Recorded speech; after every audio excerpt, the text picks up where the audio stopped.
Hello Taurus, Sun, Moon Rising and Venus Signs. Kamusta kayo? Sana po ay nasa mabuti kayong kalagayan. Welcome back po sa Star Tarot. At kung bago kayo rito, welcome din po kayo. Please subscribe, like, share my videos, and leave me a comment kung nakaresonate po kayo. Thank you. Tignan natin kung ano yung mga mensahe ni Taurus. We have lightning. Control your anger or you will be sorry. Okay? Kaya kailangan kalma lang, no? Taurus, pairalin ninyo dito yung self-control. Kasi otherwise, di ba, kung ikaw ay magagalit, hindi rin naman ito makakatulong sa'yo. In the first place, di ba, yung anger, di ba, unang-una, negative energy yan. Ikalawa, kayo din naman ang magsasuffer, 'di ba? Kasi kapag ikay magagalit, sasakit ulo mo, mai-stress ka.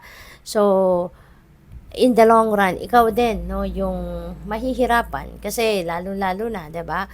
Kung galit tayo, minsan nakakagawa tayo ng hindi magandang bagay, nakakapagsalita tayo ng nakakasakit ng ibang tao. So, ikaw lang din ang magsisisi niyan in at the end, 'di ba? Kaya mas maganda na lang na kontrolin na lang natin ang sarili natin as much as possible.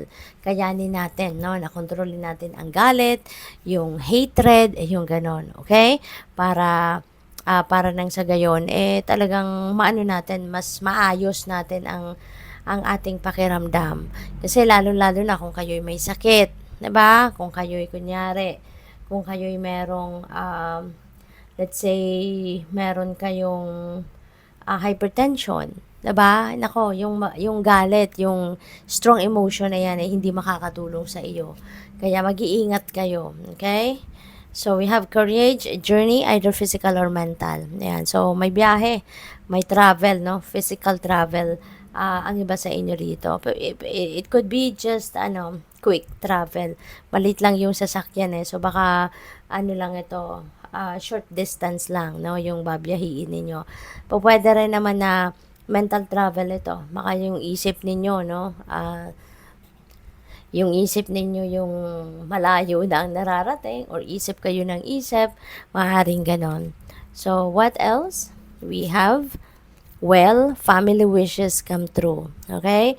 So, merong mga wishes dito ang inyong pamilya na magka-come to fruition. It's either wish mo ito, or wish mo ito para sa inyong pamilya, or wish ito ng pamilya ninyo na magka-come to fruition na sa ngayon. Kaya this is really an exciting time.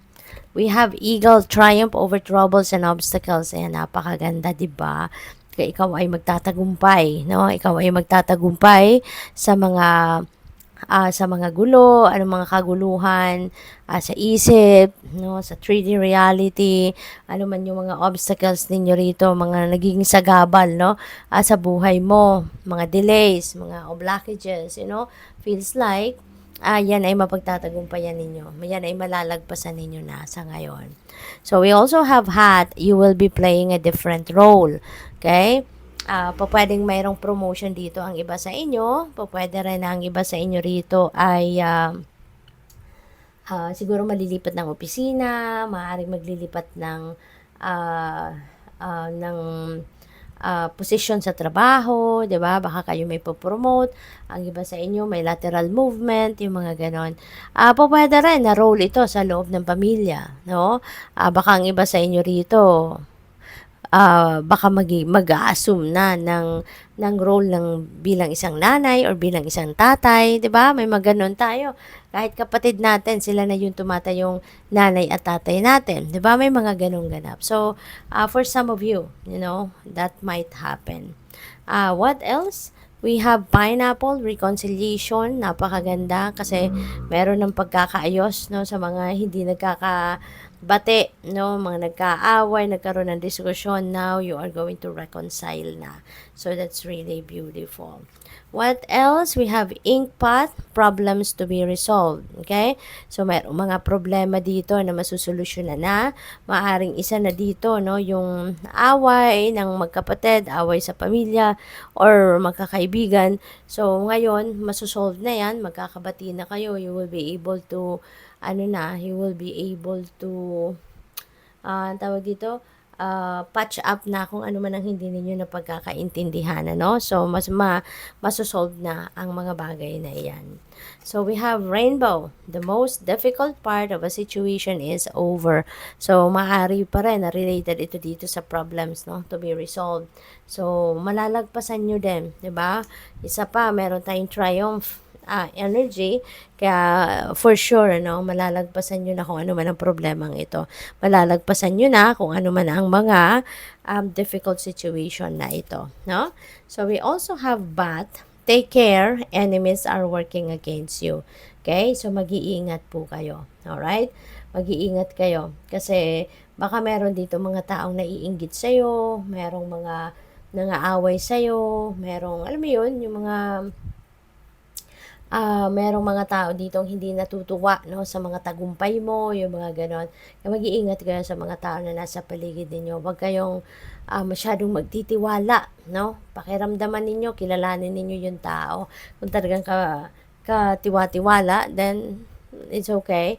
But kung nararamdaman ninyo medyo something off yung tao, wag na. Do not share anything, any important information with those people. We have gong, an exciting event. Ayan. So, itong reconciliation na to, this is very exciting. Kasi, di ba, kung meron tayong nakakaaway, meron tayong hindi kabate, di ba? Nagkakaroon din tayo ng lungkot sa mahaw na nararamdaman. And kapag tayo nagkakaayos na, nagre-reconcile na, that's very exciting kasi kumbaga na nare-renew, no, yung friendship, nare-renew yung relationship. So, what else? We have heart, love, deep affection, and caring. Ayan. So, feeling ko dito, related ito dito sa reconciliation, ano, na mas, kaya ka willing din na mag-reconcile, willing ka din na magpatawad, because mas paiiralin mo dito yung pagmamahal, no? Rather than galit, rather than hatred, mas papairalin mo dito yung love and deep affection, no? So, good luck sa'yo. So, we also have stuff you will be taken care of in difficult times. No? So, this is a beautiful promise sa inyo ng divine na huwag kang mag-alala. Kasi, lalo-lalo na sa mga panahon ng problema, panahon ng mga obstacles, you know, poprotektahan ka, gagabayan ka, at gagwardyahan ka ng Divine Universe and the rest of your spirit team. Okay? Good luck. Thank you for watching. Love and light. Namaste.